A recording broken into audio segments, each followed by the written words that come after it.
Good morning from Botanikos, Plifa, old factory. We are entering the fourth and final day of the dëcoloiıze hellάş Symposium that happens both online and in situ. I'm Nicholas Kosmatopoulos, and I am joined today by Evdokία Nούλα, who's next to me, and we're going to be presenting and coordinating a project and discussion on Anτι-Περίπλους of other ships. This is the second anti-tour project of dëcoloiıze hellάş, and with us we have a lot of impressive guests coming from different parts of Europe, mainly South Europe. We're going to be discussing with them the project, and they're going to be also joining with their own ideas and with their own contributions to the discussions. We have with us, I'm very also happy to have the honor to present them one after the other. Iasonas Apostolopoulos, he's joining us from Italy. He's also a member of the Mediterranean Saving Humans. Hello, Iasonas. Welcome on board. Next to him is Stefanos Levidis. If I see well, my eyes are not really very strong these days with all these lights. He's joining us, I guess, from not so far, from Greece. Stefanos is member of the forensic architecture group in Goldsmiths in London, and also a researcher with a lot of work on the forensics at sea and also on land, an architect, I think, by training. Iasonas is also very well-known member of rescue teams, rescue boats in Sicily at the moment. If I'm not wrong, he can tell us more about it. And Stefanos is unfortunately not able to join us today in person, but he's joining us online. Next to them, I think is welcome both of you. Next to them, I see Jasmine Lozzelli from Ermeneutica Saperi in Rota in Italy, University of Torino, and a researcher of migration. Jasmine, I think that she already has begun her research on the issue of migration at sea and refugees. And she's also a member of a group, Ermeneutica, that's based in the University of Sapienza in Roma. I see now Fivos. Hi, Fivos Simeonidis, who's a researcher also, and an activist, and a member of Platanos, in a very well-known, at least, and very active also group of refugee solidarity in the island of Lesbos. And next to him, are our friends from Barcelona, Asociación Antropologías. I don't know if I pronounce it correctly. This is Michalis Stefanu and Luis Lorenzo. Hello, bienvenidos. And we are actually ready to start our discussion with a lot of friends abroad. So I will go first and present few ideas about this pilot project we call Anτι-Περίπλους, and then Evdokία will join with her own experiences as a researcher, and then we're going to open it to discussion and commentary. How can we think of the sea as a space for decolonization? What is a decolonial approach to the sea in a Greek context? Which means, methods, and movements should we prioritize? How can we see the sea beyond the colonial and state order of the border, beyond the colonial capitalist logic of the profit? Can we think of refugees, maritime activists, strikers on board and at the port, but also researchers and social movements on land as part of a movement to decolonize the sea? Which are the promises and the limitations of such an approach? How do we map this movement without falling into the trap of the map and its violence of abstraction?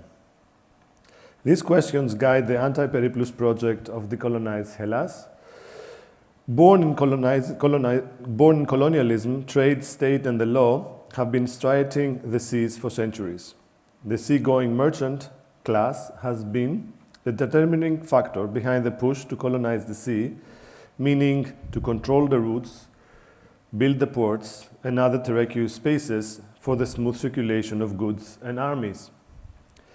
Greece has its fair share in this global enterprise of humans entrenching into this non-human space for the sake of conquest, profit, and labor. The great historians we hosted here 2 days ago on a panel titled From Merchants to Tycoons did not come to a conclusion whether the Greek merchant class could also fit under the hermeneutical framework of colonialism. On the other hand, our panel, called Can the Subaltern Sail?, featuring an anthropologist and a journalist, illustrated how contemporary labor on board has increasingly become a black box, enmeshed in insecurity, precarity, violence, and inaccessibility to research and public sphere. Beyond capital and labor, however, Greece has been recently at the forefront of another kind of movement and counter-movement at sea. In the last 15 years, refugees, citizens, and coastal communities in Greece and other ports of the Mediterranean Sea have elevated the sea into a space of refuge, resistance, and radicalization. Refugee crossings, refugee search and rescue missions, solidarity ships to Gaza, environmental protests against the destruction of chemical weapons at sea, but also strikes and blockades by longshoremen and port workers at the port against arms trade and precarious labor conditions have been the most acute instances of citizen and non-citizen sea-related mobilizations. The Anti-Peripplus project takes these mobilizations and the actors involved in their making as the main components of a rising politics beyond state territoriality. In documenting these and other movements in one framework, Anti-Peripplus addresses the Mediterranean as one decolonial ecosystem, exploring how citizens, refugees, activists, and laborers generate practices and knowledges of dissent and mobilization that allow them to move across and shape this space. At the center of the project is the concept of the other ship. We understand other ships as potentially decolonial ships. Ships that challenge the double order of profiteering and border making at sea. If the cargo, the border, and the map are three colonial-born methodologies that structure the seas even today, Anti-Peripplus focuses on the spaces and the ships that escapes these structures, even for a fleeting moment. We are therefore interested in ships that challenge the post-colonial orders at sea, the order of the border, the order of the cargo, the order of the flow. Means to do so is either via facilitating movement, despite the border, or via blocking the movement in strike ships, ports, and other choke points. 3 elements I would like to highlight as the core structure of this project. We pose a view from the ship, not from the border, not from the state. The ship is at the center of our perspective. Second, we advocate for a rising maritime politics, including knowledges, networks, technologies, and solidarities. And third, we would like to suggest and counter-mapping methodology. In the view from the ship, we get inspiration from researchers like William Walters, who wrote in his Via Politics the following: all sorts of political phenomena become newly thinkable once we approach the migration complex from the angle of its vehicles. Land, territory, and sovereignty look different when we see migration like a ship. Second, documenting a rising maritime politics. The same researcher, William Walters, has suggested that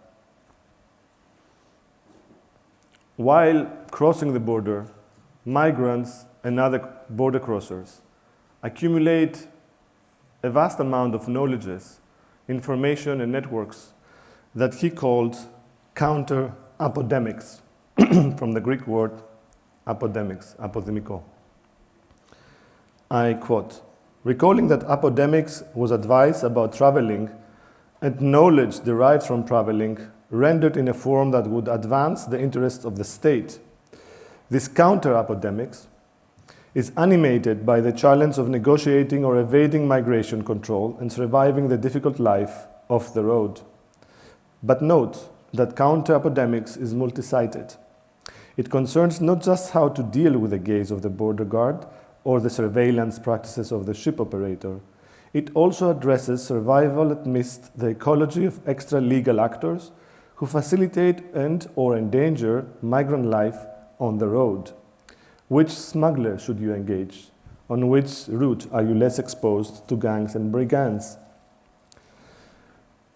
Counter-apodemics is one way of documenting a rising maritime politics, but we would like actually to expand it further, to include actually societies and communities that have been at the forefront of providing information, of providing care, of providing solidarity to these migrants, therefore depicting a much broader picture that starts from the ship and goes all the way to the land to document these ties and these communities.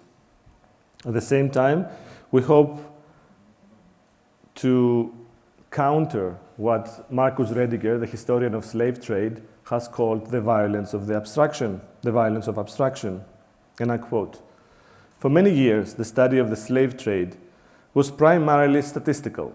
How many ships, how many people, how many died, and so on. All important things to know. But this approach sanitized the slave trade, made it emotionally easier to discuss. But it also tended to hide the real living suffering, dying human beings on board the slave ship.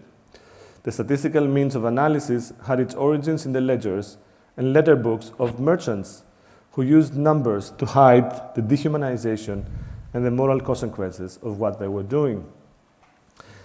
The idea here is actually to escape the trap of the violence of abstraction by documenting all these ties, the social ties and the social mobilization that made a ship possible, that made actually the ship.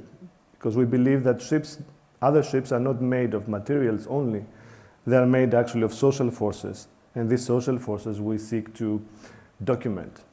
And this brings me to the third point, counter-mapping. John Bryan Hurley has famously said, "Maps anticipated empire." Our understanding of the map is actually complex. We had many discussions about how is the best way to map the movements and the ships that we're talking about. The problem, of course, that we're facing is that the contemporary map, I see one in front of me just right now, behind our technicians, is actually very much a map of the state, of the nation state. A map that highlights borders and highlights the homogeneity of the nation state. What the map doesn't highlight, on the contrary, is actually silences, are social forces that go beyond the border and that constitute the ships we're talking about. Activists, workers, communities on land, and others, knowledges and practices that they join together to make this ship sail. So this is our approach to decolonizing the map, by highlighting this kind of links and de-highlighting the border, by making the map as it's been constituted through the connections of the people and the social groups that are making a ship.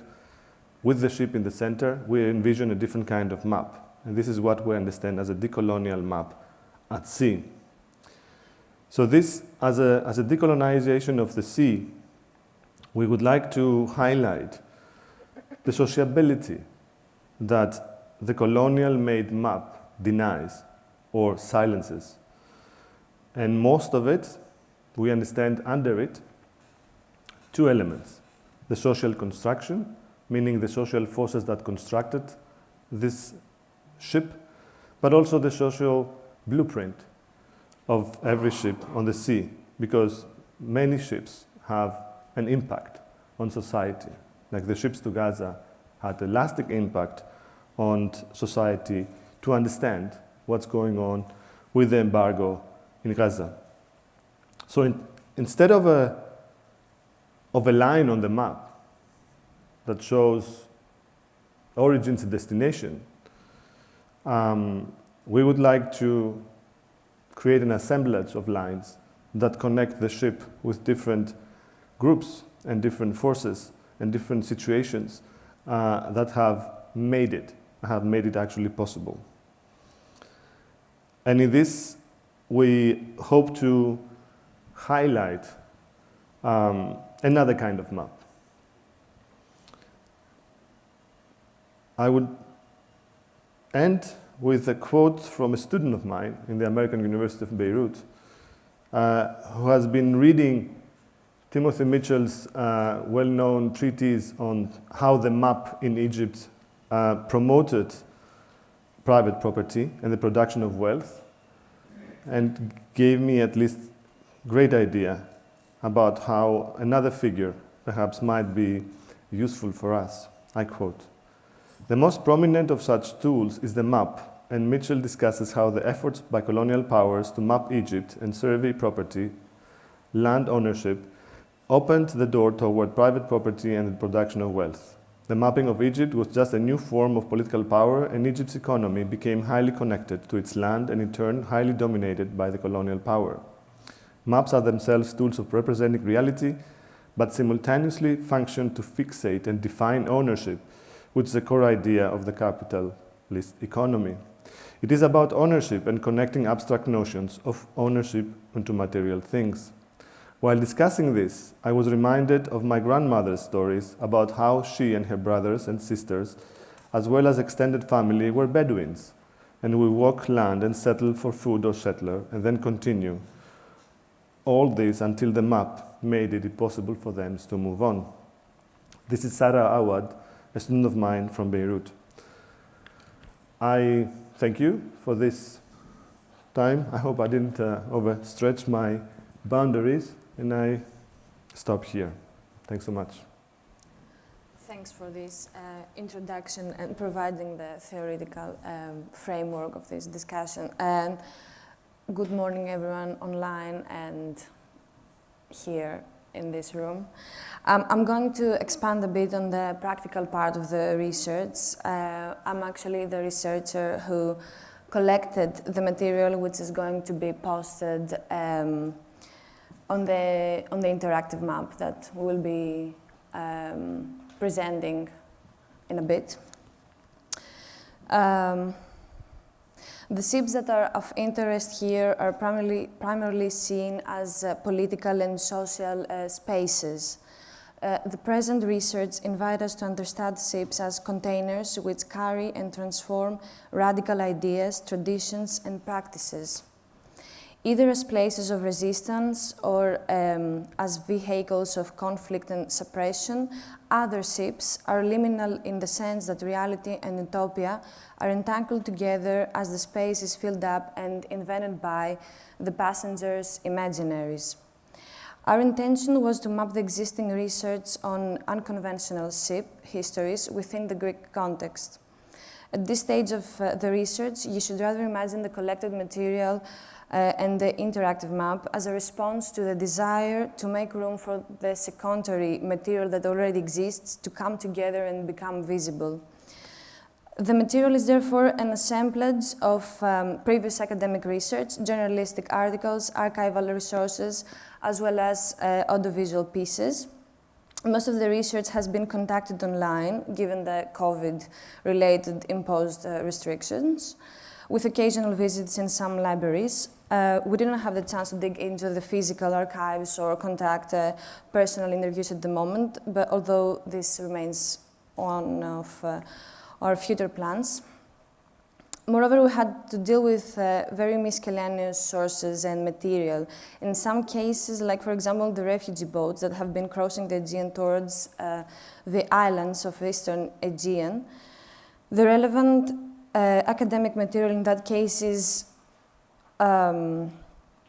vast, while on the contrary, there is a lack of research in the field of strike ships, where we draw on autobiographies or media coverage provided by ideologically defined media outlets, such as Rizzospastis. In this line of thought, each of your contribution would be very much appreciated. The research platform will be giving the option to the public to add material. In this way, we envision that this pilot research will foster the public participation and engagement. Besides, we still have a lot to learn, as this first pilot version started some months ago. The time frame of the research expands into the last 2 centuries. In order to collect the material, we have used 4 categories that explore the inquiry of unconventionality at sea. That is, strike ships, piracy, political and solidarity ships, and finally, refugee ships. Categories should be thought here as pathways that are constantly being informed by the selected material, while informing at the same time the driving inquiry. That is how to define unconventionality at sea. So we have the first category, which is the strike ships, ships that are being docked or abandoned by their crew in the ports, that are occupied or are being appropriated by the seafarers as a means of claiming better working conditions, are to be found in this category. If, according to capitalistic logic, ships have to be in constant movement in order to be profitable and productive, revolts, uprisings, and collective resistance represent socially noteworthy events for us that deregulate the normal flow of capital production. The category of strike ships documents the dialectic relationship between the ship capital and the resistance in labor by showcasing the strike in the wood shipyard of Syros in 1879, the struggles of seafarers' trade union of the 20th century, the story of cargo ship Aeolian Wind, which was squatted by its Greek crew in Brazil in 1977, and renamed into Ulrike Meinhof. In this category, we also find most recent struggles happening in the ports, shipbuilding zones, and ships. And a good example to think with is the recent and successful strike of COSCO Workers' Union in Piraeus some days ago, which broke out after the deadly accident of a worker. The second category of inquiry revolves around the phenomenon of piracy. Piracy ships are seen as unconventional vehicles at sea, for they stand as a collective radical action. The material focuses on the action of pirates during the pre-revolutionary and revolutionary period, a time when piracy functioned as a means of primary capital accumulation that financed the revolution. In this sense, piracy served to a large extent as a tool of the Greek state. These pirate ships include groups that acted for their own benefit or that for some time acted under the umbrella of the state and then chose to pirate against a fleet of state interests. In historiography, an attempt is made to distinguish the ships that sailed and in the interest of the Greek state or independently through their classification into pirates and corsairs. Piracy is therefore a multifaceted phenomenon, and in our approach it comes with many reservations. Through this vast material, our intention is to investigate whether piracy is a form of social action for the redistribution of wealth and a counter-hegemonic practice, and how it has historically assisted in the organization of social struggles. Revisiting the historical research on piracy represents an important task that does not just aim to have a self-referential character, that is the past for the past, but rather to provide a lens of analysis for similar events of today, which take into account the aforementioned questions. One such case is the attacks of the Somali pirates against the Greek ship owners. The third category includes the political or solidarity ships that refer to fishing and sailing boats, passenger ships, and any other vessel which sails in order to fulfill a political or an activist purpose. These journeys are organized in order to inspire and transmit in practice solidarity in response to an ongoing struggle against statism, ecological destruction, or racism. Such are the cases of the activist ships that initiated the investigation of Creta in order to sabotage the hydrolysis of Syria's war weapons, as it was mentioned earlier, or the flotillas that have been sailed towards Gaza in order to break the blockades imposed by the State of Israel. And finally, La Montaña, the ship of the Zapatistas, which sailed from Mexico to Spain, executing the same route as Christopher Columbus did in 1452, but in reverse. This is not to say that their voyage is an act of revenge. Quite the contrary, Zapatistas claim that they crossed the Atlantic Ocean in order to deliver a message of unity and solidarity. Finally, refugee ships include stories of ships which have served as a means of escape from war, violence, genocide, or imprisonment. Lifeboats, fishing boats, troop ships, or merchant ships have occasionally crossed the Aegean and the Eastern Mediterranean, either from Greece towards the Turkish coast, like, for example, during the occupation period, or vice versa. First, when the Christians were expelled by the Turkish state forces from Smyrna in 1921, and secondly, today, when thousands of refugees have passed from Turkey to Greek islands. In this category, we have also included the boats used by exiled people to escape from the island they have been detained. The process of categorization was not always straightforward, and in this regard, we have to highlight the gray areas that became visible. Mataroa is, for example, one of those ships inhabiting this zone.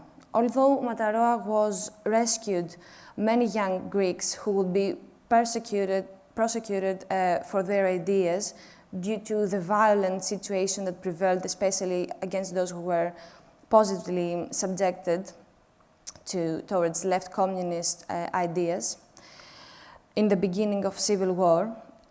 Still, it was a state ship that sailed to Paris because it represented the strategic aim of France's influence in Greece. And with this prompt, we can pass to the interactive map that we will see only a sample of it, a small part of it, because it's under construction.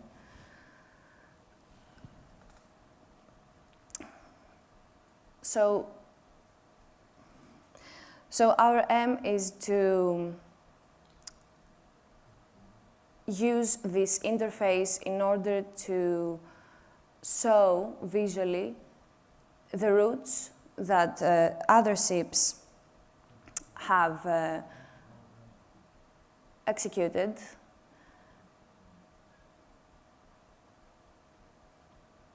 And also include in this platform the material that we have collected. Can we see the map again? Yeah, on the left, you can see these little features that they're supposed also to be the containers of information, right? So the idea is to include on the left, yes, one can actually click on the left, and this is, for example, a little human there. And the idea was to include there what we said before about the social forces that made this ship possible. Meaning, you know, it might be also trade unions that are not part of the route itself, that may be located somewhere else, but they are also kind of becoming part of the route. So the idea is that the more filters one can use to add actors that play a role in the making of the ship, the less the route will show. So it's going to be like more of a network that connects people and communities in different places. And by that, you know, it's gradually destabilizing the route or decentering the route. So, but it's very early, and you just only see here the first slide, and it was supposed to be advanced a bit more, but we didn't really manage to add much of the information and much of the making. So this is quite beginning. But I hope, you know, that you got the picture, pun intended. Yeah, we can get the idea and imagine it at this stage, how it is going to be. So we can maybe open it up to our friends and to the speakers from far. We suggested that, right? We can do this now, I think. We suggested that we can have our friends presenting their own experiences and ways to address similar phenomena at sea, reservations maybe to the project, commentaries, critiques, and also contributions. Our idea and our hope is that eventually this group that we assembled here today will be eventually joining, you know, Anti-Peripplus project in different functions, maybe as core members of this collective, as core researchers that could create a collective in its own right, with their critiques and their experiences, because most of these friends have actually much longer experiences that we have on the topic. So we want to learn from them. So we start with Stefanos. Stefanos, how are you doing? Are you feeling better?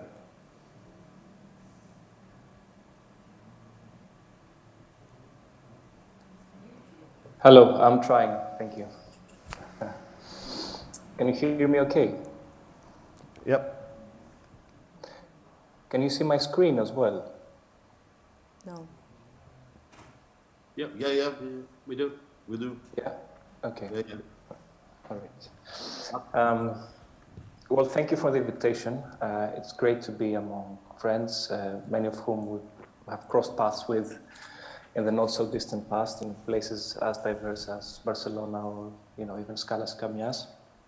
I'm here today representing Forensic Architecture, an independent research agency based at Goldsmiths University of London, where I oversee the agency's work on borders and migration.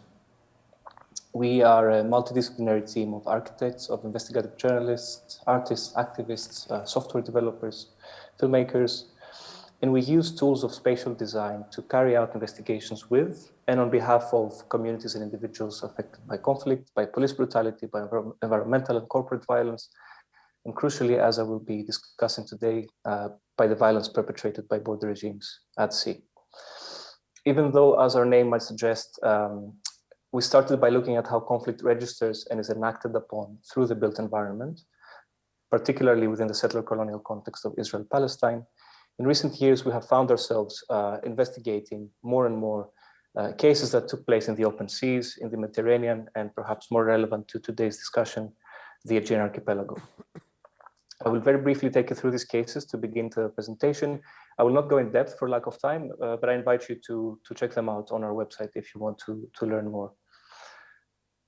So our work, through our collaboration with our sister research agency called Forensic Oceanography, starts from the 2011 case of what came to be called the Left to Die boat, where 72 asylum seekers that had left the Libyan shores were abandoned by successive authorities, the Italian, the Maltese, NATO authorities, and left to drift back to Libya for 14 days, with only 9 eventually surviving. We then worked on our death by rescue report, which shows how the retreat of state operations and a resulting onus on commercial and civilian vessels to fill this rescue gap in the Mediterranean resulted in over 1,000 deaths in the Central Med within the space of 1 week in April 2015, specifically 2 very deadly shipwrecks in the Central Mediterranean. Again, with forensic oceanography, we conducted an umbrella investigation, which we called mare clausum, which translates as closed sea, which includes 2 cases, namely the case that led to the seizure of the rescue vessel Juventa in 2017, on the pretext that its crew was colluding with smugglers, a claim which we were able to debunk. And this claim was made on the basis of this video that you see on your screen. The Italian authorities claimed that what we see here is the crew of the Juventa towing a vessel that was used by migrants back to Libya to be used again by smugglers. So they were helping them by providing them vessels. What we did was check the direction of the waves, track the waves, compare this with meteorological data from that day, and indeed demonstrate that the towing was happening further into international waters and away from the Libyan coast.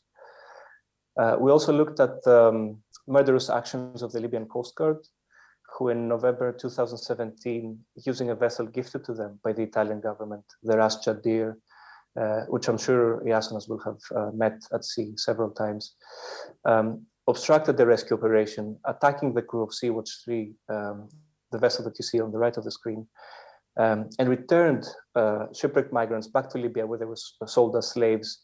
And this is a practice that we, joining others, have called a pushback by proxy, where third countries such as Libya are being trained, funded, supplied, to take the dirty work of border enforcement out of EU member states' hands and essentially police the border for them. And I believe, Iasonas, you were witness to this incident, if I'm not mistaken.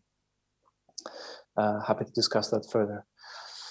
In the Aegean, we investigated the shipwreck that occurred in Molivos, north of Molivos, north of Eftalou Beach on the 28th of October 2015. This is the deadliest of the many shipwrecks that have been recorded in the Aegean over the past decade, with at least 43 people drowning and several more suspected dead. We worked with Amel Al-Zakut, a Syrian filmmaker who was on board this vessel, and who used the camera you just saw, a wrist-mounted waterproof camera, to document her crossing and the shipwreck minute by minute. Therefore, inverting the gaze in a very interesting way, turning the camera lens back towards the EU border and surveillance apparatus. We worked with that footage and we gathered more material and testimony to analyze it and to reconstruct the shipwreck and the rescue operation that followed, in order to render visible the multiple structural failures that would allow such a deadly shipwreck to occur in such a narrow strip of water. Imagine the northern shores of Lesbos are some 6-7 miles apart from the coast of Turkey there. And this is a strip of water that was at the time, at the height of what came to be called the refugee crisis in October 2015, very densely monitored and patrolled by EU agencies. So how can there be such an immense loss of life in that small strip of sea at that time? And of course, we also highlighted the important role that civilian rescuers played in the shipwreck, saving hundreds of lives. And here I'm referring to the rescuers of Proactiva more than anybody, and local fishermen who were very important in the rescue operation. And I will play through snippets of this video investigation while I veer off to reflect on some common threads and conditions that connect and underpin these cases. So even though there are distinct differences between the Central Mediterranean and the Aegean Sea, which we can address in the discussion, there are also some very strong parallels in the way the space of the sea is being designed effectively to perform as a death trap. This is what we have seen through our work. We've seen the Mediterranean being weaponized, the very body of the sea, enlisted to perform the deadly work of border enforcement, to further the reach of border and coast guards, and go to places where they would not, do things that they'd rather not. So the waves, the temperatures, the currents, the winds, and the dry rocks become building components or actants in the lethal EU border defense architecture. And we see this every day in border patrol methods in the Aegean, methods such as aggressive deterrence, which is what the Coast Guard calls when they use patrol vessels to maneuver around smaller dinghies, overcrowded dinghies with high speed, creating big waves, and essentially presenting border crossers with a choice: either stop and return to Turkey or sink from the waves. So here the violence is mediated by the waves of the sea, and the Coast Guard never as much as touches or tows these vessels back to Turkey. Or of course, what's more and more emerging as a pattern in the Aegean Sea over the last year and a half, pushbacks by drift, whereby people are being loaded onto inflatable life rafts, and I'm sure Fidos will discuss that further, and left to drift back to Turkey, left to the currents and the waves again to be carried back to Turkey, so that Greeks don't even have to enter the Turkish maritime port, the Turkish territorial waters. This is a practice that we have begun to call driftbacks, to highlight the agency of the sea in this process. So the space of the sea here is mobilized to mediate, to perpetrate, but also to obscure a kind of violence that is relentless, yet insidious. It's a kind of violence that remains largely unseen and rarely mentioned in operational plans as such. You will rarely hear Coast Guards talking about the role of the sea in furthering the violence that they perpetrate at the border. This allows governments and government-affiliated media, which in the Greek case, it's almost all the media, with a few very bright exceptions, to shift responsibility from the policies and border agencies to smugglers, to the flimsy boats, the unseaworthy vessels, the unforgiving elements, and increasingly to activists and border crossers themselves. Death at sea, so goes the narrative, is to be expected. People who take their children and try to cross the Aegean in the middle of the winter, they jump on a boat and drown, should know better, as Pretenderis reminded us, and I'm sure some of you will remember, because I have not been able to forget, and I will not forget this quote. Shortly after the Pharmakonisi shipwreck back in January 2014, right? If you take your children, hop on a boat and try to cross the Aegean in the middle of the winter, you should expect to die. And what we argue is that, on the contrary, no death at sea is natural, nor should it be perceived as such. Rather, it's the result of very, very specific policies and the conduct of very specific military bodies at sea that are responsible, are to blame for these deaths. To begin to conclude, since we are addressing colonial legacies and state-making practices over the space of the sea today, we can't overlook how this construction of the sea as a moat is always enmeshed within the colonial histories and layerings that have shaped the space of the Mediterranean over the last century or so. Even further back, you mentioned going back 200 years, and the border archipelago of the Aegean more specifically. And if you take, since we're discussing the Aegean, if you take the Dodecanese as an example, under fascist rule, these islands were called possedimenti, possessions. In 1947, they were the last territory to be ceded to Greece with the Paris Treaty of Peace. And the borderline that was drawn, that was agreed upon in Paris, was the same unresolved borderline that was drawn in the aftermath of the Italo-Turkish War of 1912-13, when the islands were ceded by the Ottoman Empire to the Kingdom of Italy. And this line was inherited in 1947 by the young nations of Greece and Turkey upon the colonial principle of uti possedetis, which translates as you possess. So these lingering territorial tensions contribute to the militarization of the Aegean as we know it today. And this is, of course, without mentioning the long history of incarceration and exile of political undesirables in these islands, which is today echoed by the many camps, detention spaces that dot the Aegean archipelago. And I think it's not incidental that the day Moria burned in September 2020, hashtag Macronisos was trending on Greek Twitter, the suggestion being that those displaced by the fire in Moria should be relocated in Macronisos or in another uninhabited dry island. As we know, there have been plans in the past. We all remember last year, Alkiviadis Stefanis, the Vice Minister of Defense, presenting a plan of a model detention facility laid over the uninhabited island of Levitha. So we know that this is something that is very much being discussed in governmental circles, even though it's an extra step to make true. So it's precisely these colonial legacies, these histories of island exile that give birth, that echo into today and give birth to a set of violent state practices that render these maritime borders into yet another colonial frontier. And frontier is a very different concept than that of the border. It's a space that is carved as separate from sovereign territory, a space of violent possibility where wild things can happen, a space that's presented as lawless, but in reality is crisscrossed by so many overlapping laws, jurisdictions, and agents, all of which police it in ways that would elsewhere be unacceptable. It's a space where essentially death emerges as a prerogative exercised by European states at will and without accountability, a space of what we would call a space of necropolitics or a space of thanatopolitics. These are words that have been used to describe the condition in the Mediterranean and the Aegean today. So through our work, to wrap up, we try to investigate events at sea, not as isolated incidents, but as parts of a continuum of state and colonial violence at the border, but not only at the border, because any border event, as we understand it, carries with it a million stories and geographies. The everywhere wars and the war on terror of the US Department of Defense, histories of colonial occupation in Palestine, in Asia and Africa, all these are factors that force people to cross the Aegean today, and these are stories that are carried by people across the border and impregnate the Aegean Sea with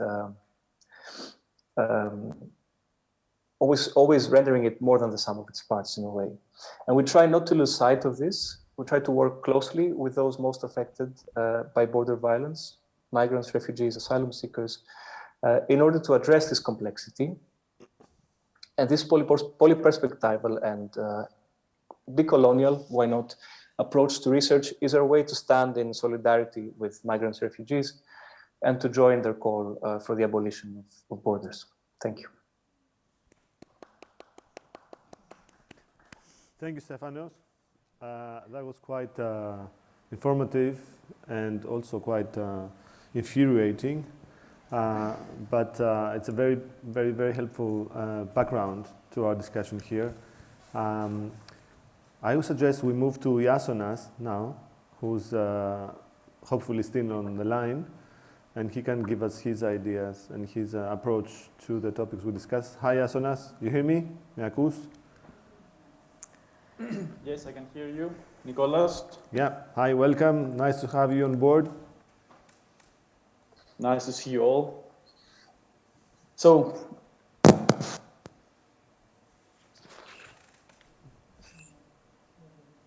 no, he did something with his mic.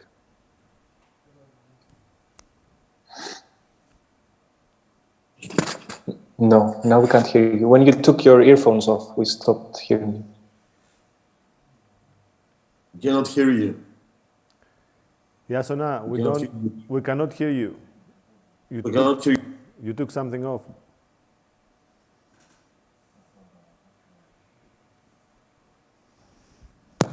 you can know better? Yeah. Yes. Yes, yeah. Okay. So hello to everyone. Thank you very much, Stefanos, for your presentation and your inputs. Yeah, I'm Iasonas Apostolopoulos. Since March 2019, I have been the rescue coordinator of the Italian association Mediterranean Saving Humans, which is not an NGO. It is a civil society platform, a network of anti-racist initiatives with the purpose of saving lives at sea and defending human rights. We have a rescue ship called Mare Ionio, and during our operations, we are patrolling in the international waters of the Libyan and Italian coastline, searching for refugee boats in distress with the objective to rescue the people, provide them with medical assistance, and transfer them to the nearest place of safety, which is Italy or Malta. Apart from rescue activities, Mediterranean Saving Humans is trying to address the lack of media coverage, witnesses, and information from the sea borders of Europe. Monitoring and reporting, as Stefanos very well explained, is of crucial importance since nowadays human rights violations have become the norm in the central Mediterranean Sea, where more than 60% of the people on the move are abducted by the so-called Libyan Coast Guard and are returned to torture camps in Libya with the direct assistance of the European Union and its member states. The central Mediterranean Sea, the sea between Sicily and Libya, remains the deadliest sea crossing on the planet. The European migration policy of deterrence has transformed this part of the sea into a mass graveyard. Over the past 5 years, more than 15,000 people have lost their lives. And actually, the phrase crossing is misleading.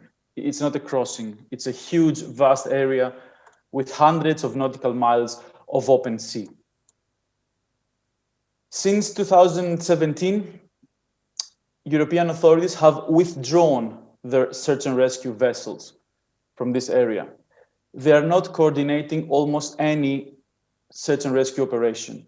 They are continuously ignoring distress calls sent by refugee boats, and they don't even share them as they're obliged to do by the international maritime law.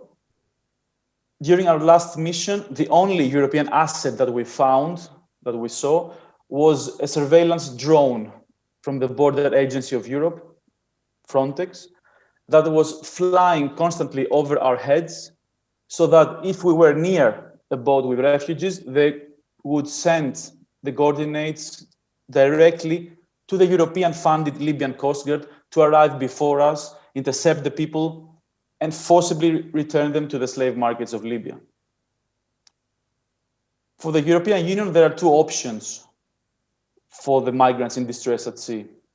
Either they will be left to drown helpless, or they will be transferred to concentration camps-like detention facilities where atrocious crimes are committed.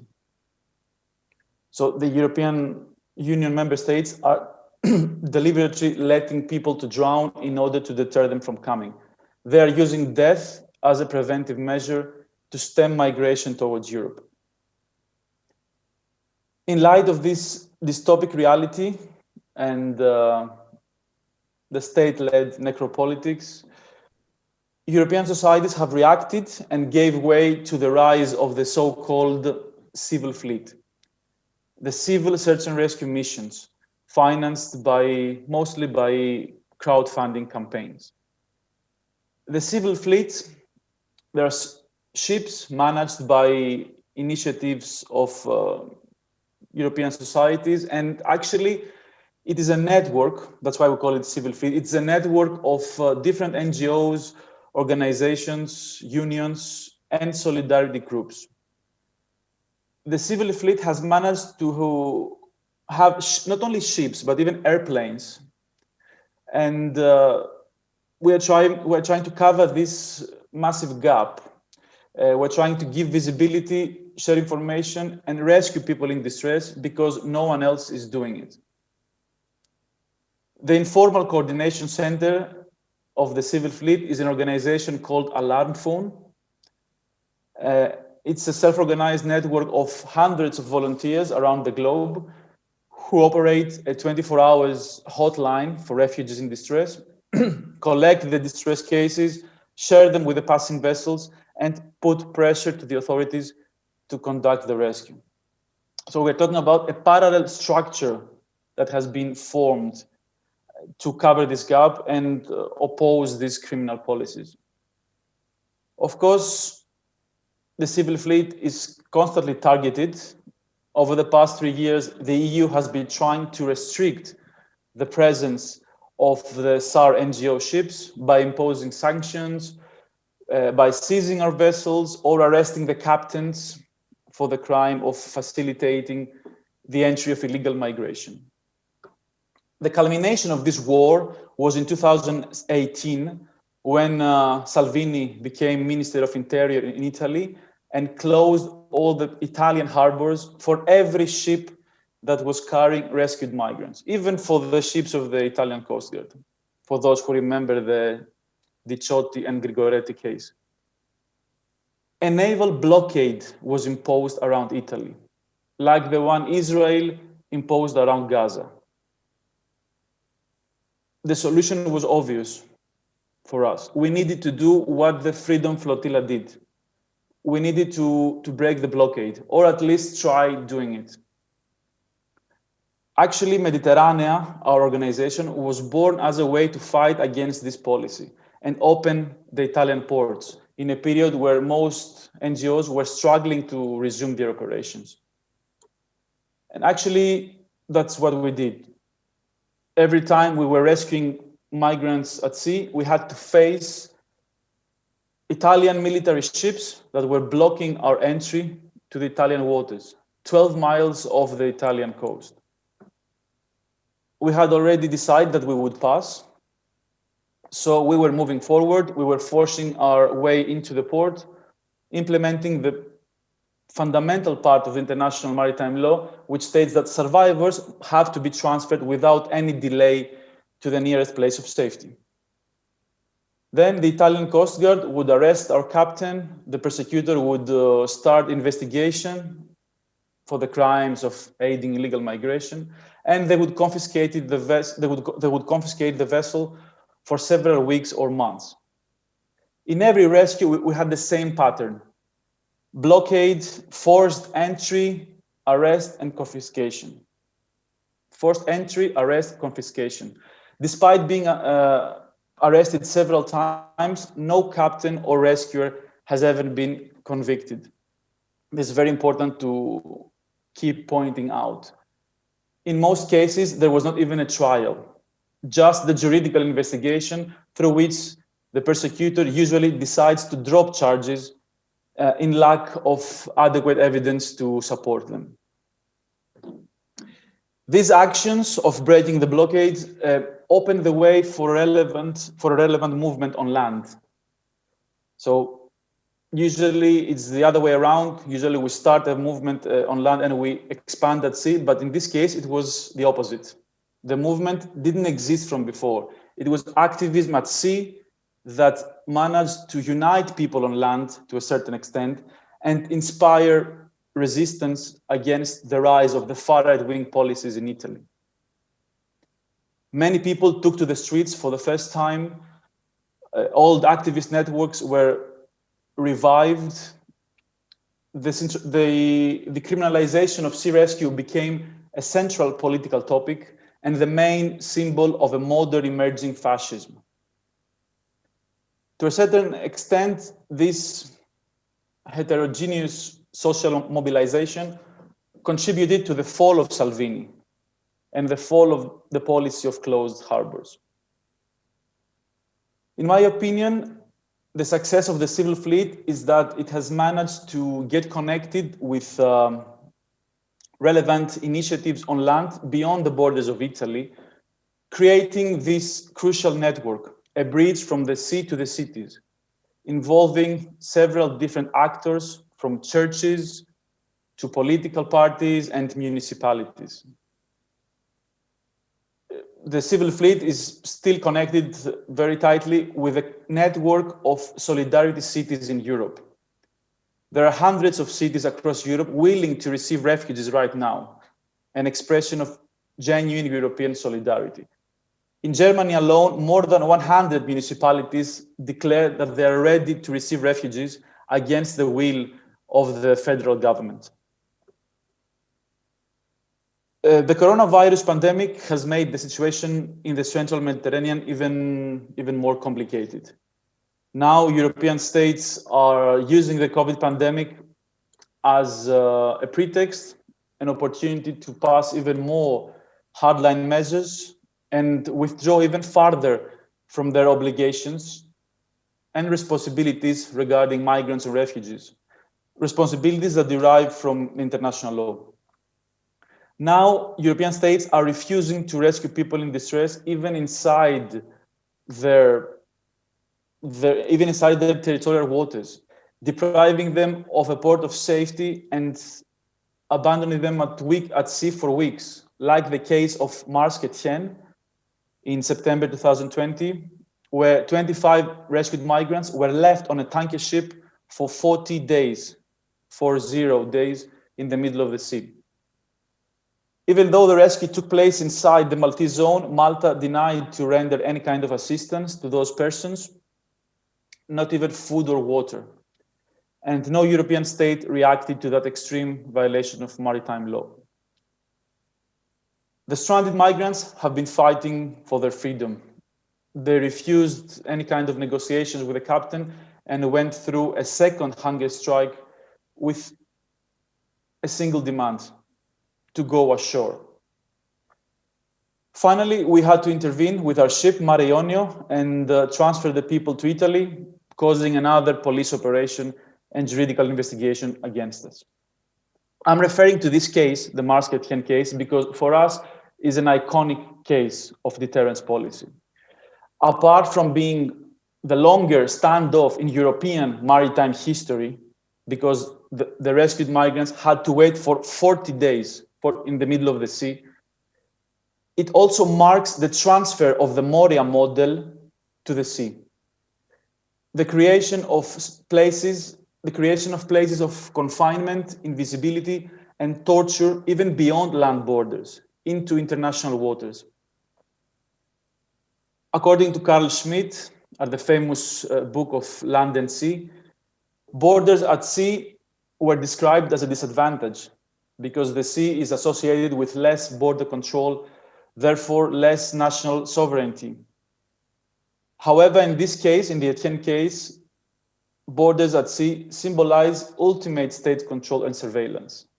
And Europe's active participation in the Etienne's detention at sea signifies the normalization and extension of concentration camp ideology within Western democracies' migration policies. Using the COVID pandemic as a pretext, Italy is following the same example with Malta. Italy is following the concept of offshore migrant hotspots. Over the past 20 months, the Italian government has set up several state-funded quarantine ships to serve as reception points for rescued migrants. We're talking about ferries, passenger ships, docked a few hundred meters off the Italian ports. And migrants and asylum seekers are transported onto these ships, not only if they are newly arrived, as it was initially mentioned, but also from different parts of the mainland, where they can stay for months, even years, onto these ships in absolutely horrible conditions. So the civil fleet is important not only for rescue purposes, but for giving visibility to these invisible zones of necropolitics, impunity, and lawlessness. My last comment has to do with how we see migrants and refugees, and I think that a key element to connect effectively with refugees today is to see them not only as permanent victims in need of charity and protection, but as agents of their own destiny. We are talking about people who, with remarkable energy and unimaginable perseverance, cross deserts, oceans, war zones, and challenge powerful armies and police bodies all over the world. It's not an exaggeration to say that migrants are committing an international insurgency against borders and nation states, perhaps in a period of the most brutal repression of human mobility. Regardless of the labels, whether they are refugees, economic migrants, or asylum seekers, these people assert and defend the right to life, the right to freedom, and the right to movement as fundamental universal human rights. By crossing borders, migrants objectively enact freedom. And I think that our internationalism today must be seen also through this context. As far as we are concerned, we have seen with our own eyes the daily resistance and the tremendous determination of men, women, and children to escape from the Libyan detention camps, and after escaping, to refuse to return to them. We even had cases where rescued migrants forced captains of passing vessels to take them to a safe port, and not in Libya, by occupying the bridge of the ship, like the case of the merchant vessel Vos Thalassa. The migrants occupied the vessel and forced the captain to take them to Italy. As soon as they arrived in Italy, they were arrested, they were accused of piracy, but they were acquitted. They were all eventually acquitted in Italian court. For me, this is a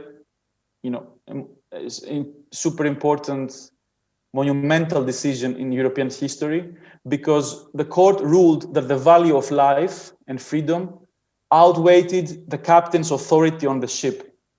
And by rioting and occupying the vessel, migrants simply defended their right to life against the whole mechanism of Europe that foresees their return to the Libyan centers. So the question remains whether all these walls that are being erected contribute to the strengthening of a white racist Europe, or they're illustrating its vulnerability as they daily project a power and efficiency that they cannot exercise as they would like. It's up to us to deepen this vulnerability to create a just and free society as we imagine it. Nas? Thank you for my Thank you side. so much for these very important comments. I think they are quite crucial points there that I would like to have time to discuss. That's why I'm not going to say more. Only one comment, if I may, from a YouTube viewer. As an Italian, I want to thank you so much, Iasonas, for your work. Salvini and his political supporters are our greatest national shame. Thank you for standing up for humanity despite all obstacles. That's a comment on YouTube. And I suggest we stick to Italy and we go to Jasmine Lozelli, who's in Torino or in Sicily, I don't know. But I would also like everyone to stick a bit to the time frame, so have some time to discuss afterwards.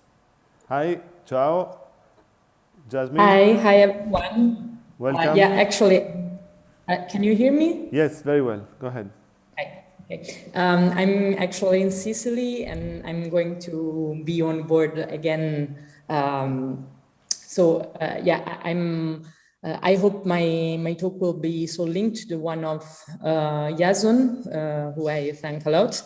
And I will talk about my presence in the project Hermeneutica, and then my personal fieldwork experience as anthropologist on the SAR missions and NGOs. Hermeneutica Sapere Rotta is a project born from the ideas of activists, students, researchers, and professors of anthropologies at the University of Rome La Sapienza in Italy. And it purposes to investigate the seas, starting specifically from the Mediterranean on board the sailing boat Ragi, as ethnographic fields, that is, as places inhabited and lived by different actors whose stories, imageries, and practices it's deemed essential to investigate. In other words, seas are seen by Hermeneutica as places charged not only with symbolic and cultural meanings, but also with complex political and dynamics to be revealed. To do that, we sailed in the Mediterranean Sea, meeting different realities that inhabit sea and shore, like port dockers, fishermen, activists, and solidarity ships. One of the main questions is how we can think about the sea, like as a limit of atavistic fears, an horizon of individual freedom, or a space for the accumulation of capitalism. And what about the ship? Can it be thought as an image of the society of which it absorbs the functions and structures, the hierarchies, as well as the contradiction and conflicts thereby becoming a vehicle for the expansion of the market economy, but also maybe a laboratory of resistance and self-organization. Today, the Mediterranean Sea seems to be represented as a space of commodities, necropolitics, and capital. However, hermeneutica intends to investigate the forms of contradiction that oppose this model, not only as resistential exceptions triggered by power itself, but as particular configuration of autonomous and radical cultural creativity. An idea that has proved fundamental to investigating the contemporary situation in the Mediterranean in this light is that of maritime radicalism, coined by Marcus Rediker and Peter Linebaugh. The concept of maritime radicalism has been used to talk about those forms of self-organization from below that seem to characterize the relationality of many seafarers between the 18th and the 19th centuries.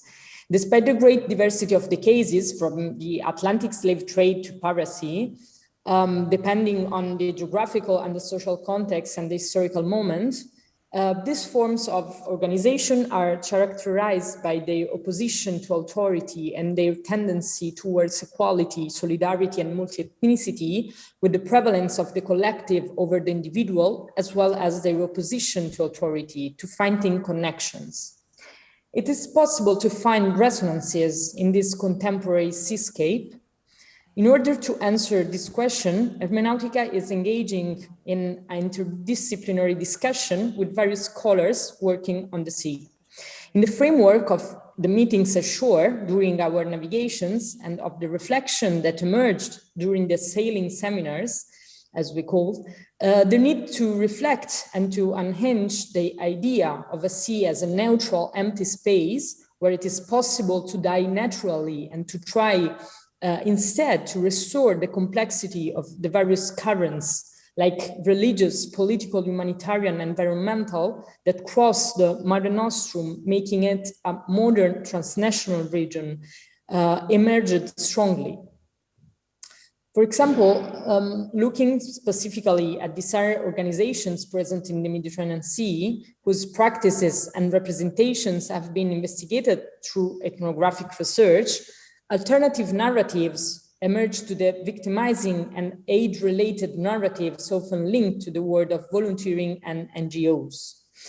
Along these routes, it has been possible to see the creative forms in which the hierarchical maritime world has met the solidarity and activist world, who try to think about the more horizontal organization of the practices.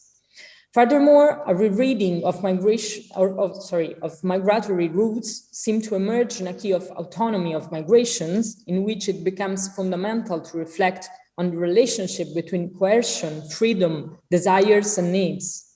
In this context, we seem to be witnessing a form of radicalization of the humanitarian at sea that leads to a completely new reinterpretation of the intertwining of politicization and humanitarianization.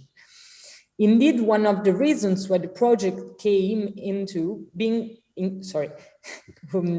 why the project came into being lies in the history of the boat before the project itself was born. In early 2019, the Refugee participated as a support boat in the search and rescue missions of the Italian Association Mediterranean Saving Humans in the Central Mediterranean. And actually, I was with eστιάζοντας on the rib in that situation. And some members of the future hermeneutica also participated in these missions. After rescuing 50 people, Mediterranean and the Refugee received the order from Italian authorities to not cross the border of Italian waters, as eστιάζοντας said. In that context, Mediterranean decided to force the law in order to bring people to safety. On one hand, what did it mean to disobey the command in that context where borders seemed invisible and whose effect was so violent for thousands of people trying to cross it? Furthermore, how did the organization of a group of militant activists who poured out of the streets into the seawork, recognizing the space, in that space, the conflicting crux of current events, what knowledge, political, theoretical, practical, needed to be deployed? What does it mean for a militant political organization to act in an emergency context by carrying out humanitarian practices such as saving lives, which in the contemporary context and in the face of the criminalization of solidarity become political action themselves? Far from being a space of outside the law, the sea shows itself rather as a place where multiple lines of power, laws, responsibilities, and desires intertwine and overlap. It is precisely in this overflowing of meanings that it seems essential to give greater depth to all those practices that in the interstices create alternative forms of solidarity, resistance, and self-determination, but also contradictions. Because the case of Mediterranean seems particularly interesting. Came into play when the criminalization of solidarity had already made the Mediterranean an intrinsically political field in which even organizations that had wanted to remain neutral would still have had to take up conflictual positions. The civil society platform, that is Mediterranean, chose to take an actively militant and radical posture. The intention was, as Yazonan said again, to appropriate the humanitarian practice of rescue to create actions of rupture. The Mediterranean, from empty space and naturally deadly, becomes an arena of struggle in which various solidarity realities build a kind of underground railroad that tries to encourage and support the escape route for many people from their country towards a perceived freedom, trying to overcome the dimension of the rescue of the bare life. If creative forms of solidarity and activism emerge from the radicality and openness of Mediterranean towards the civil society, at the same time, we can also see the emergence of some contradictions. Some of these have to do with the rhetoric used, like the pitiful images, appeal to a presumed shared and universal humanity and to a claimed compassion of Christian metrics. They seem to fit perfectly with a humanitarian framework that victimizes and replicates power asymmetries. Other contradictions concern practices. Saving lives in an emergency context can take on sensationalistic and media traits before being truly confrontational and risks fitting into exactly the same framework against which it intends to clash, supporting the institutional system of management and, in fact, responsabilizing the state. In the light of what I said, the idea is to continue this kind of research on board the ships of the NGOs. In fact, I will be with MSF for 3 months now, and within which I was able to take a cross-eyed look as an activist in action through a maritime path that allowed me to take an effective role within the crew, but also as a researcher to continue to reflect on the phenomenology and practices that accompany the rescue at sea for migrants and activists in an attempt to highlight alternative narratives of the Mare Nostrum. Thank you. Thank you.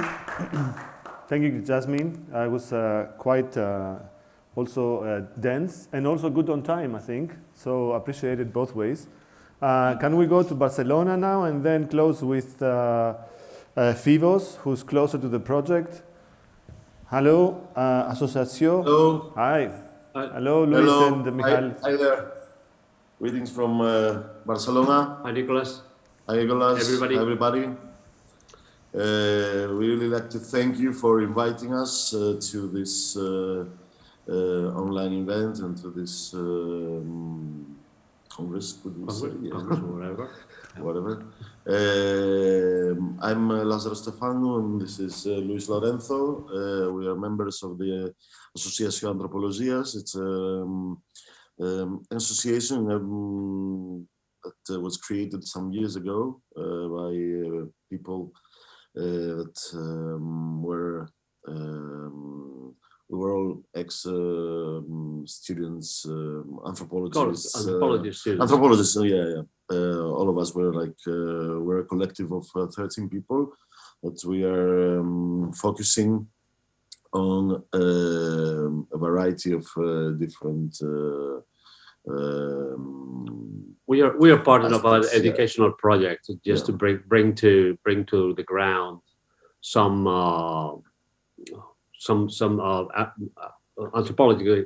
anthropological issues that might be useful for general public. So we are in a way we are somehow out of your radar.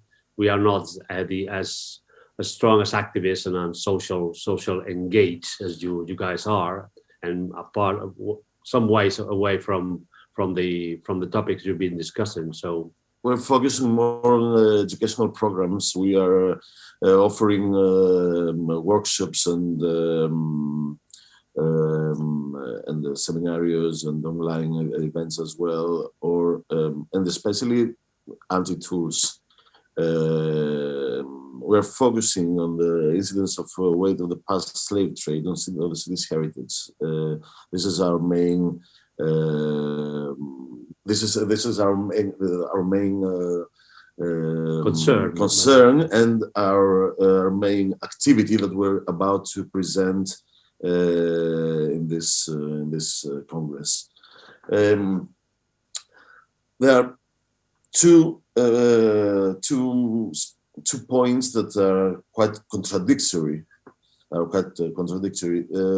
the one hand, we have our urban architectural heritage of the city that we live in, that is exposed as a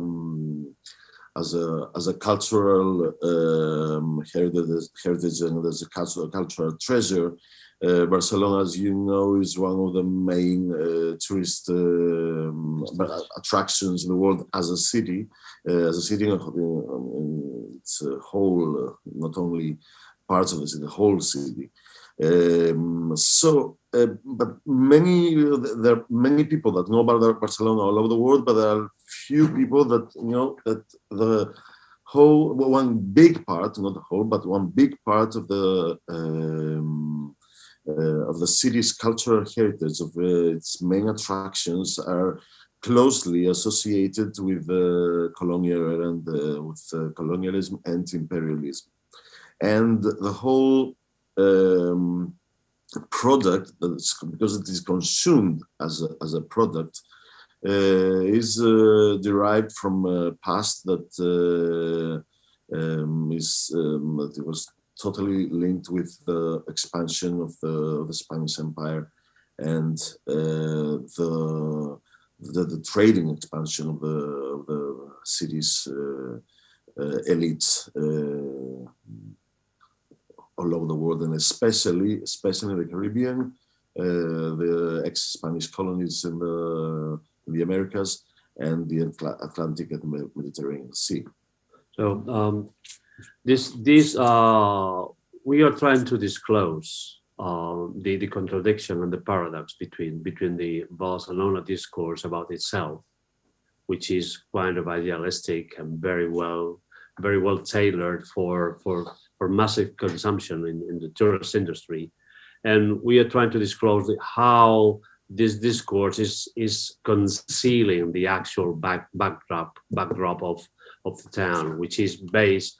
Its heritage is based and rooted and funded by former slave traders here in Barcelona. So for further context, we need to point out that the late 1700s legislation opened the Mediterranean fleet, the Barcelona Mediterranean fleet, to the Caribbean expansion. So it was the Mediterranean fleet based in Barcelona was granted in the enterprise into the Caribbean islands. So that was the starting point of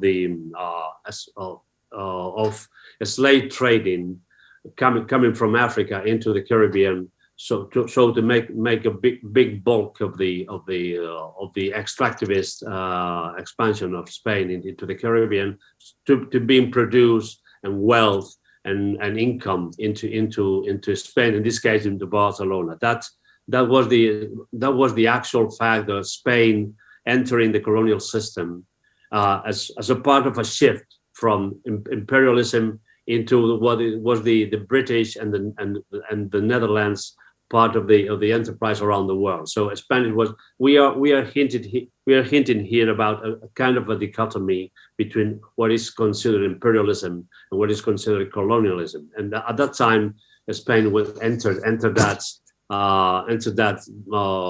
second shift into the movement as a part of the colonial system. So the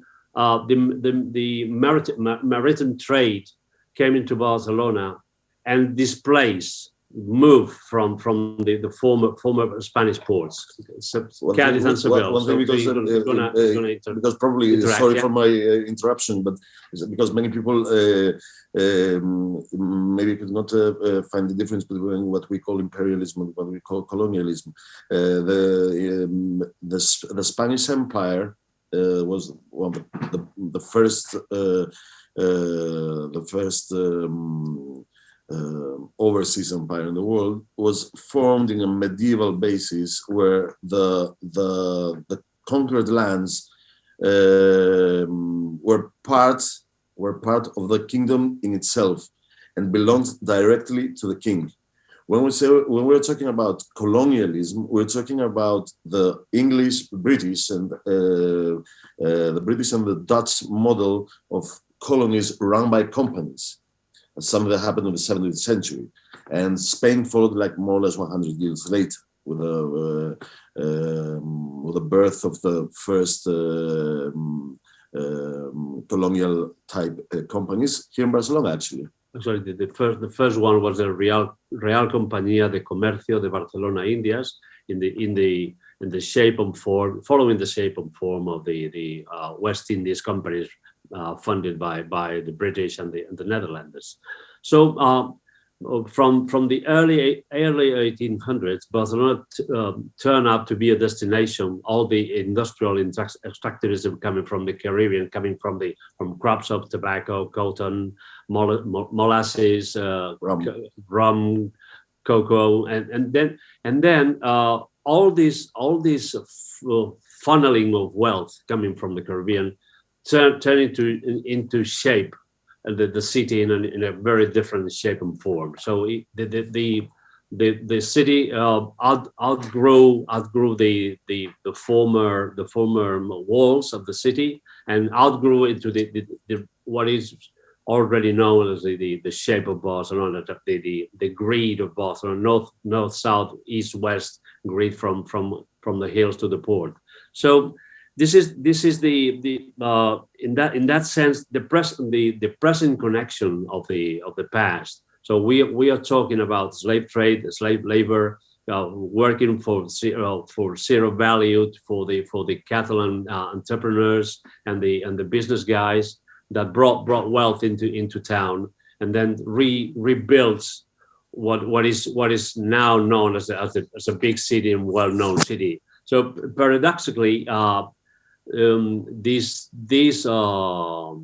town that is been famous for or been promoted itself as a safe haven, as a welcoming city, as welcoming ports, as a groundbreaking and modern kind of city, as a kind of a protectorate for foreigners and refugees,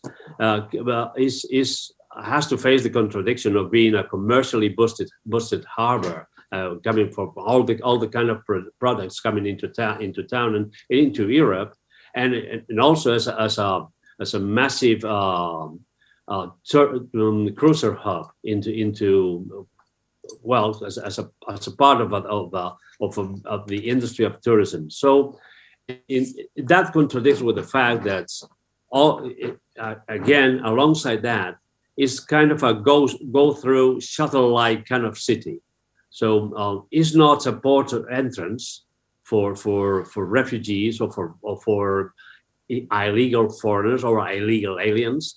It's just a kind of settling ground from people coming from southern Spain, from Algeciras, from Tarifa, from Malaga, from Cadiz, or even Canarias, just arriving into town, trying to settle down here, or maybe using the city as a spring to jump into other countries in Europe, say France, England, Belgium, or Germany. So while doing here their stay, they become part of the informal trade into the town. So we would like to share now some some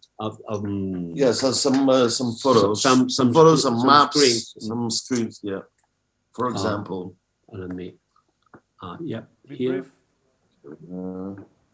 Luis, can you please make it in 2 minutes, because we have some time to discussion after. Yeah. But sure, but we just want to share this. But it's not. I don't know if you can see the images. No. What do you want? Can you? Yes. Yeah. Can you see the images? Yeah. Right now. Yeah. Yeah, we have some maps about the slave trades, but more important, for example, these two pictures, the one, the history of America, the Spanish exploring the gold mines in the 16th century, and the right one, it's a picture, it's a painting by William Blake, Europe supported by Africa and America. This painting is from the late 18th century, but it's nowadays it's still modern. It still depicts some contemporary truths that actually have never changed, because we can see that still Europe, the white world, the white center, is still exploiting and still supported by the periphery. And we have this, there's a contradiction, not a contradiction, it's this paradox, that the city that its heritage was built on the gold that came from this extractivist and colonialist and slave trading economy, nowadays is a port that it's still a trading port, but on the other hand, it's a cruising port, it's a tourist port where lots of capital is invested, and on the other hand, people that come as immigrants, as refugees in the city, they're on the periphery, on the margins of the economy, and they find themselves in a quite like a dystopic, image of the city itself. They find themselves on the margins of the economy of the city, just from selling their products, just in front of the palaces of these monuments that were built by people that exploited people like themselves 200 years ago. And this continuum with a slight, with its differences and its similarities, still exists today in our city. So only as a wrap up, we need Lazarus, Luis, we have no more time. I mean, I have to stop you guys, so we can hear actually Fivos, because there's also one other, but these are all fascinating insights. Sorry for this, but we have many others to join. Thank you, everybody. So excuse the interruption. So Fivos, can you join in? There's not much time, but I hope you can have 5 times, maybe can go 5 times beyond the ending time, if they allow us here. Fivos Simeonidis. No worries. Can people hear me? I don't know, just checking my mic. Okay, so Thanks for the invitation, and thanks everyone for their wonderful and very insightful interventions. I mean, it's really nice, as Stefanos also said, to be here, to be able to talk and meet with people like Iasonas, which we were together in Platanos in 2015. And I'm here basically as an associate of the project, trying to help out and see what we can do in order to gather more information, especially when it comes to the period of 2015 to now, basically. I'll be quite brief, speaking a bit about the project and speaking a bit about some of the questions and comments and notes we have within ourselves, all of us that are involved in it, and in this way trying to sum up in quite a brief time some of the key questions that we had to deal with. So, the very essence of a map as an item is very interesting, since 2015, because the very maps were used as items not only by the Coast Guard or Frontex at the time, but also by activists and by captains such as Iasonas, for example, and other rescue groups like Proactiva on the field. And it's the very items that were used then to even try to criminalize some of the monitoring and rescue actors on the field. So we see that the map had this, let's say, dual entity, this dual usage that on the one hand allowed the authorities to monitor the crossings and to basically be able to put them at a standstill at certain moments, but on the other hand, it allowed rescuers to help people reach the shore by understanding where the boats would be, and also to coordinate and organize medical healthcare, which was a priority at the time in the northern of Lesbos and in other islands of the Aegean. Now, the moment in time where this symposium takes place and also this project is, commenced, is a very interesting one in terms that we have the ever-developing means of control and surveillance in the Aegean, following obviously the EU-Turkey deal of 2016 and also the events of February and March 2020, which the Greek authorities, presented and still try to present as an alleged invasion threatening the country's national sovereignty, that the very people on the move are allegedly threatening. And this is, of course, not only this happens in Greece, and maybe, and we've heard before that Greece is merely a victim of its geography, but at the same time there is a very big active participation of EU, Frontex, and we have other authorities or other countries that allegedly come here to guard the external borders of the Union. I mean, just being present, not only researching or rescuing, but literally just being present in the space of the Aegean is an act of resistance by itself these days. And that stands first and foremost for the very people that attempt the crossing, for the very people on the move, but also for everyone that would try to actively be present in the space and not just a bystander. But even being a bystander becomes difficult. I've heard as part of the interventions here, the notion of the abstract sense of the border and the notion of the abstract, let's say, violence, or this violence of the abstraction, yet the border sometimes, be it the Evros border, the land border between Greece and Turkey, or be it the Aegean, are sometimes far from being abstract. And they're very substantiated. The forms of violence are very, sometimes even well documented and very physical. And while researchers, us, sometimes, try to conceptualize them, we also have to be very aware of the lived experiences of the people that are present and are most of the times the victims of these very substantiated forms of violence. So through the work of research groups like Border Violence Monitoring Network, Lighthouse Reports and Media Partners, Forensic Architecture, and the amazing work of Stefanos and others, we have to try and navigate this space. And the conceptual framework of our work should aim to actively counter the policies and dogmas being used against the very right to seek asylum and refuge. So back to the map, such an archives serves not only for the further understanding of the crossings in the case of these unconditional crossings of the Aegean, but also the conditions under which they were undertaken or still are being undertaken, And it also serves as a common point of commencement for anyone that wishes the archive to use the archive for further research. As Stefanos mentioned, the practice of pushbacks, driftbacks, and the use of rescue equipment to commit human rights violations while denying the monitor from civil society and activists highlight once more the need to be present and have access to this space, even before having the ability or the responsibility to respond.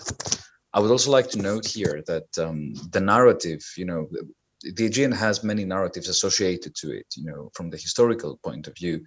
And also these narratives are now being used not to support the idea of helping people on the move, of supporting them through their journey, but rather to enclose them, to detain them, and to create and further expand the exclusion apparatus that we see on the islands of the Northern Aegean through the new detention sites. So the Aegean itself, many people at many times have considered it to be a space empty sometimes of vessels, empty of meanings maybe. And this research project just tries to be one bit, one extra project, another attempt, maybe under a new eye, to present and reclaim this space that unconditionally, has temporarily been called empty by many in different times and portions. And it's also the very space that is used to perform, embody, and present, these human rights violations. So I'd like to keep this very brief in an attempt to see if there is any discussion that can be done in the few minutes we have more. And thank you again so much for the invitation and for the wonderful and insightful intervention from everyone. Thank you. Thank you, Fivos. That was really brief, but also very dense. I would like to summarize very fast. All of you have raised very important points, and I think it would be not doing much of a justice to your quite complex arguments, what I'm trying to do now. But I want to raise one or two, three elements. I think first, inverting the gaze was quite a crucial element in Stefanos' presentation, and the entire arsenal that forensic architecture has provided us with in their investigations at sea has been very crucial in constituting this inversion of the gaze, of the state gaze. Secondly, I think Iasonas points about the global insurrection that the migrants are mounting these days against the nation state and its borders. It's quite crucial to see the migrants as political agents that face further enclosures of the sea, and they display them, they make them open, and they make them actually visible. And I think in that sense, we all have a huge debt to them as political actors of displaying the borders that surrounding us. And they are not just a humanitarian perspective that has to be applied on them, but politicizing actually humanitarianism with Jasmine, I think it's also a very crucial point, and how researchers themselves are part of this work of connecting the dots that starts with the migrant crossing, but also moves on to further collectives and further thoughts and thinking processes that go all the way to the solidarity cities that Iasonas mentioned, but also these collectives that we're talking about here, from forensic architecture to Platanos, to Mediterranean Saving Humans, to the resistant cities in Germany. We have a network actually of activism against borders that starts from south of the borders in Africa or in Afghanistan and goes all the way to the north of Europe. And I think this is actually the map that we're all interested in looking at and in constituting. In that respect, we should not forget also that we should be mapping at the same time the colonial roots of the metropolis and the colonial routes that the metropolis actually created through crisscrossing the oceans for conquest and profit, as the team from Barcelona does. I think these two narratives go together.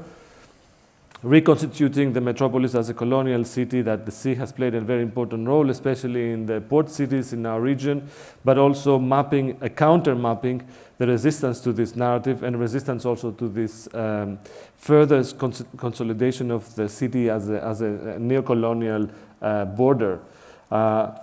Against this dystopian landscape, I want to ask you if you think that all of these practices can actually coexist in a project that wants to make visible not the dystopia, which is actually against again a very necessary exercise, but also, you know, the utopia of resistance, the utopia of a utopian map, if you wish, connecting all these dots, and how these dots can actually be substituted with not only maps, but also knowledges, practices, counter-apodemics, to quote Walters, and other practices of being present, as you all have documented. I think it's actually quite crucial to look at this possibility today, and this is probably our question. I mean, do you think that we can make this happen? Do you think that this network can actually have a function, have a role today, and how?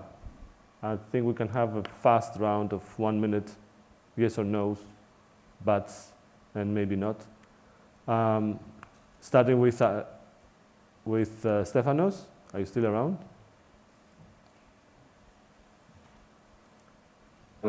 I think even though work is analytical and usually comes after the fact, and in most cases that's a very valid fact, it's also propositional.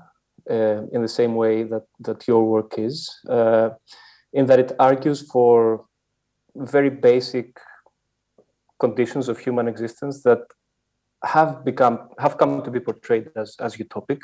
So, yes and no. I don't think we're working towards a utopia, but our work does stand in solidarity with migrants. We are working towards the abolition of borders, towards the fundamental right of people to move and cross borders and sovereignties, like Iasonas mentioned. So yeah, I do think there's space for collaboration there, for sure.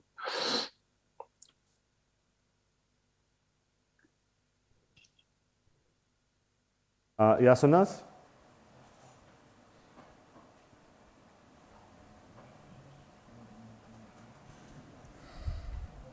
Maybe he's been arrested. Iasona, are you here?